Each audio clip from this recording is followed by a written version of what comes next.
Hello दोस्तों, तो आज हमारा टॉपिक है पेनिनसुलर प्लेट्यू के बारे में, जो कि भारत का सबसे बड़ा भौतिक प्रदेश है।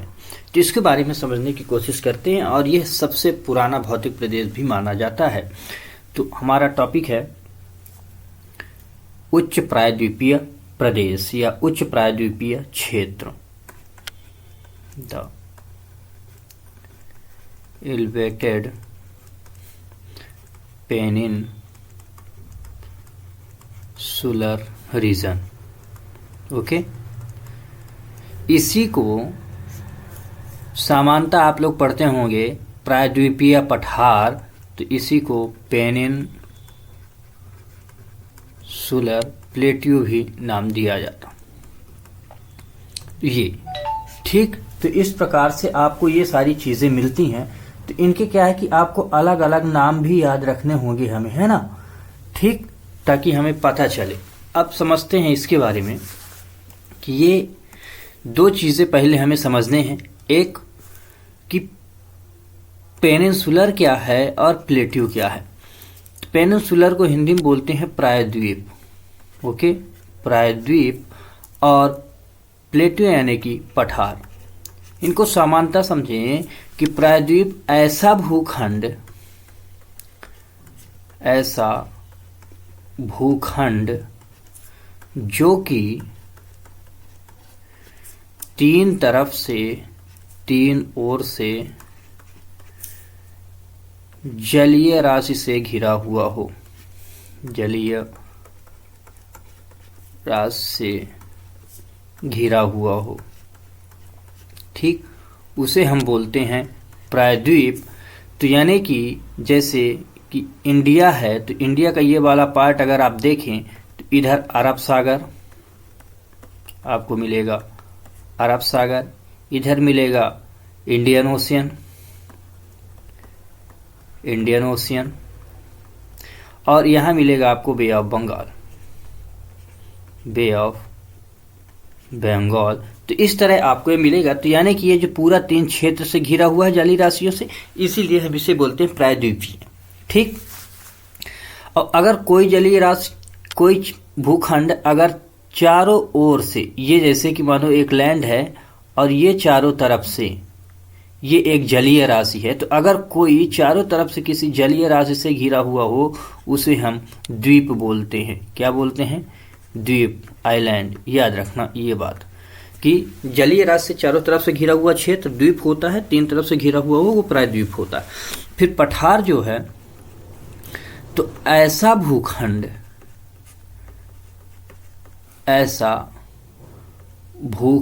या भूक्षेत्र जो अपने आसपास के धरातलीय संरचना से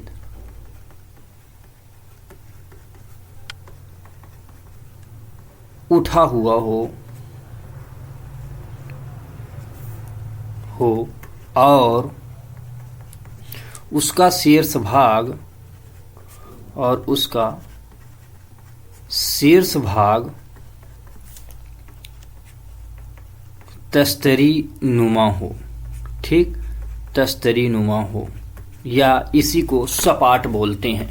तो आपको याद रखना है कि शीर्ष भाग जिस किसी का जो क्षेत्र है, उसका अगर शीर्ष भाग तस्तरी नुमा है या सपाट है, उसे हम पठार बोलते हैं, ठीक। ये बातें याद रखना। तो दो बातें आपको पता चली कि पठार क्या है और प्रायद्वीप क्या है। द्वीप को भी हमने समझा कि द्वीप क्या है। अब हम भारत का प्रायद्वीपीय पठार समझ रहे हैं, तो उसको हम मैप के माध्यम से समझें ताकि और आसानी होगी हमें समझने में। तो समझें कि जैसे कि यहां से ये जो क्षेत्र है, इधर आपको मिलेगी अरावली, ठीक, अरावली। यहां आपको मिलेगी विंध्यन, इधर राजमहल, यहाँ गारो खासी जयंतिया, मिगिर वाला पूरा पॉइंट ये। इसके सीमांकन में ये जो क्षेत्र हैं, ये यहाँ वेस्टर्न घाट, ईस्टर्न घाट हो गए और ये पूरा वेस्टर्न घाट का पार्ट हो गया।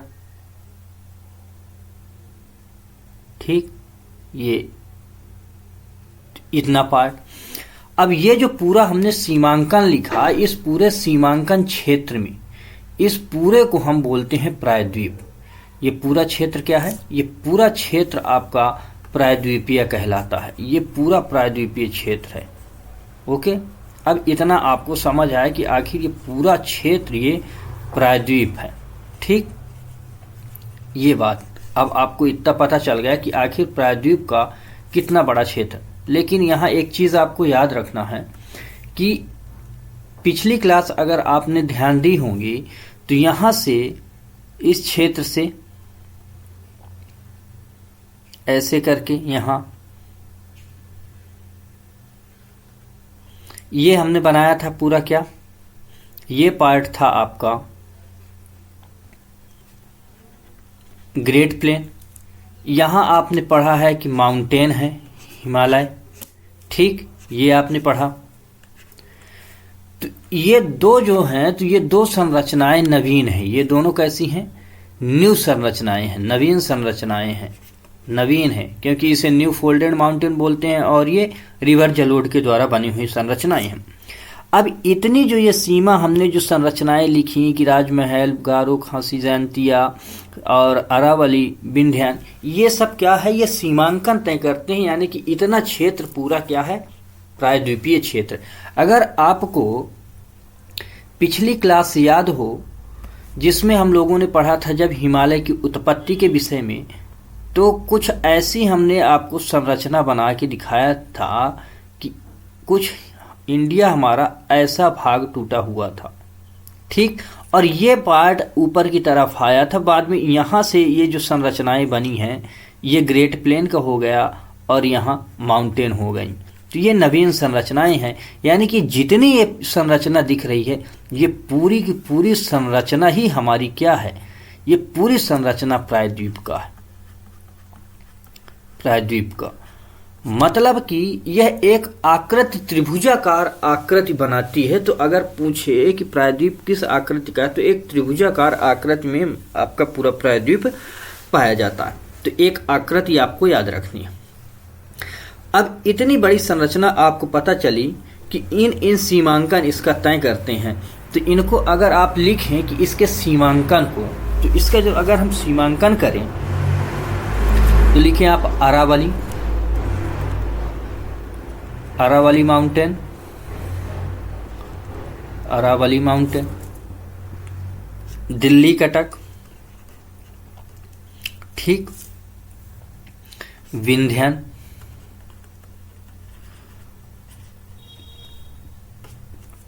वेस्टर्न घाट, लिखते चलेंगे आप लोग भी, ईस्टर्न घाट, ठीक, और ये पूरा दक्कन, राजमहल हिल,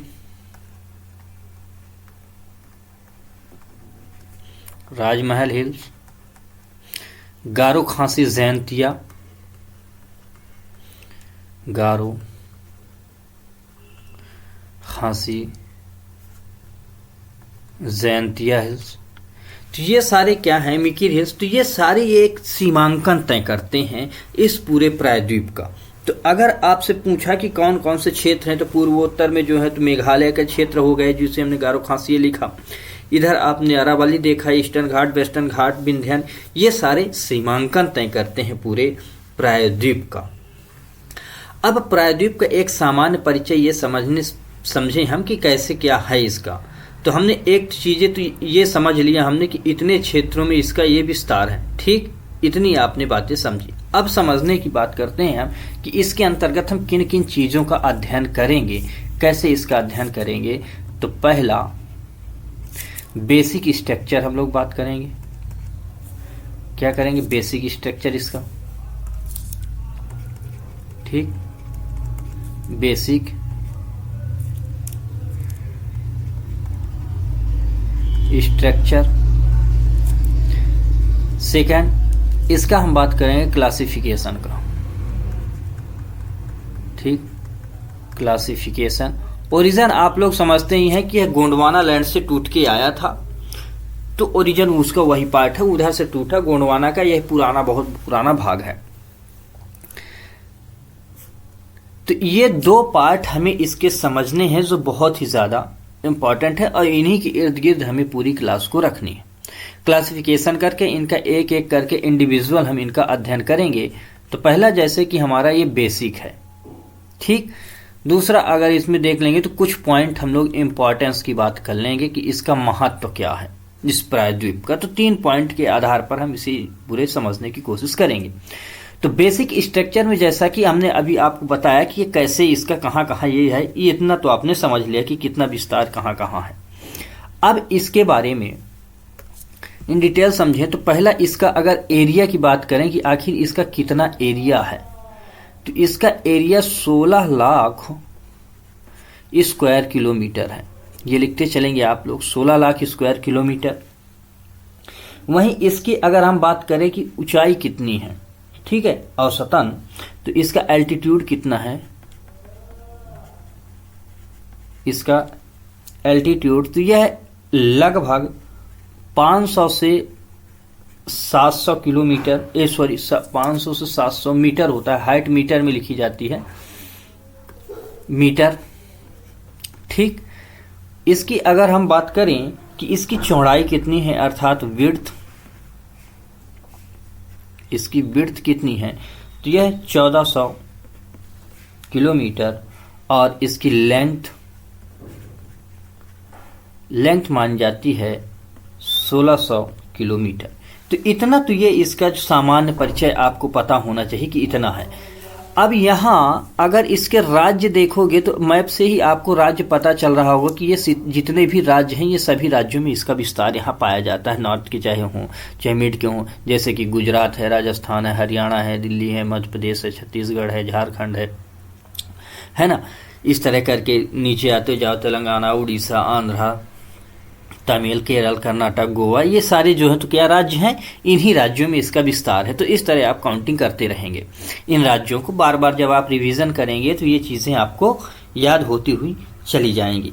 तो इतनी बातें आपको यहाँ इसके बारे में याद रखनी। अब एक बात और समझे इसमें कि कुछ इसकी आकृतियों को हम देख लें कि इसकी आकृतियाँ कैसी बन रही हैं, है ना। तो इसमें इसके अंतर्गत अगर सबसे बड़ा पार्ट देखेंगे तो सबसे बड़ा पार्ट एक मिलेगा आपको दक्कन प्लेट्यू। तो दक्कन, तो उसको अभी अलग करके हम सारी चीज़ें दिखाएंगे जब क्लासिफिकेशन करेंगे। तो इतनी बातें आपको ये याद होनी चाहिए एग्जाम के पॉइंट ऑफ व्यू से। पहली एक ये नॉर्मल और सामान्य सी समझ है इसके विषय में।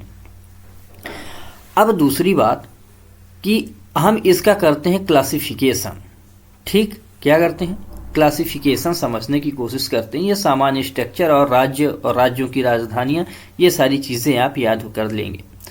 अब इसकी बात है क्लासिफिकेशन का। तो इसके निम्न क्लासिफिकेशन है, तो एक एक करके इनके क्लासिफिकेशंस को हम लिखते हैं और आप भी साथों साथ लिखते चलेंगे, ठीक। तो इससे पहले एक चीज़ और समझ लें आप, फिर क्लासिफिकेशन करते हैं। तो इसमें ये जो पूरा प्रायद्वीप है, तो जैसा कि हमने कहा कि ये पुराना भाग है, यानी कि गोंडवाना लैंड से टूटा हुआ। तो इसमें समस्त प्रकार की रॉक्स पाई जाएंगी। मतलब रॉक्स कहाँ से, प्री कैम्ब्रियन से लेके, प्री कैम्ब्रियन युग से लेकर आपकी क्वार्टनरी युग तक की चट्टानें मिलेंगी, तक की चट्टानें पाई जाती हैं या शैलें पाई जाती हैं, ठीक। मतलब विंध्यन यानी कि शुरू की जो रॉक्स है, तो कहें हम कि आर्कियन से लेकर आपको जो प्लीस्टोसीन इरा तक की रॉक्स मिलेंगी, वो सारी रॉक्स मिलेंगी। इन्हीं में जैसे आर्कियन टूटेगा तो धारवाड़ में कन्वर्ट होगा, ठीक। ऐसे ही फिर कुडप्पा में कन्वर्ट होंगे, है ना। कुडप्पा है, अरावली है, विंध्यन है, गोंडवाना है, इस तरह करके सारी रॉक्स भी बदलती चलेंगी। तो 2 रॉक्स आपको बहुत ज़्यादा इंपॉर्टेंट रखनी, एक धारवाड़, इसमें जो है तो इसे मिनरल्स रिच रॉक माना जाता है। सबसे ज़्यादा अगर किसी रॉक्स में खनिज संसाधन पाए जाते तो धारवाड़ में। दूसरा आपको याद रखना है गोंडवाना को, गोंडवाना रॉक को, इसमें कोल पाया जाता है, कोयला। ये 2 बहुत इंपॉर्टेंट है। फिर इसके बाद जो है तो इमारती संरचनाएं जो पाई जाती हैं, तो विंध्यन वाले से इमारती संरचनाओं के लिए पाई जाती हैं मटेरियल्स, जैसे कि लाइमस्टोन है, तो है ना, जैसे आपके ताजमहल हो, चाहे आपका लाल किला हो, ये विंध्यन और आपके अरावली रॉक्स के बनाई गई हैं। तो ये कैसी सेडिमेंट्री प्रकार की रॉक्स हैं, परिवर्तित रॉक्स हैं। तो ये सारी चीज़ें आपको इस इरा में पाई जाएंगी। तो इस तरह करके आपको याद रखना है कि इनमें सभी रॉक्स पाई जाएंगी, ठीक, चाहे वो आर्कियन हो, आप लिख लें आर्कियन, धारवाड़, कुडप्पा, अरावली, विंध्यन, गोंडवाना, दक्कन ट्रैप की, टर्शियरी और प्लीस्टोसीन, ये सारे रॉक्स जो है तो सभी इरा की ये सारी चीज़ें आपको इसमें मिलेंगी। तो आज की क्लास को हम लोग यहीं तक रखते हैं और आप ये बताएं कि आपको ये क्लासेस कैसी लगती हैं। तो चैनल को सब्सक्राइब करें, दोस्तों को शेयर करें, लाइक करें और कमेंट करें। और आपकी कोई क्वेरीज होती हैं तो उसे आप ज़रूर बताएं। तब तक के लिए धन्यवाद। नेक्स्ट क्लास से हम लोग इसके क्लासिफिकेशंस को पढ़ते हैं। तो आप लोग पढ़ते रहें, बढ़ते रहें। टेक केयर, जय हिंद।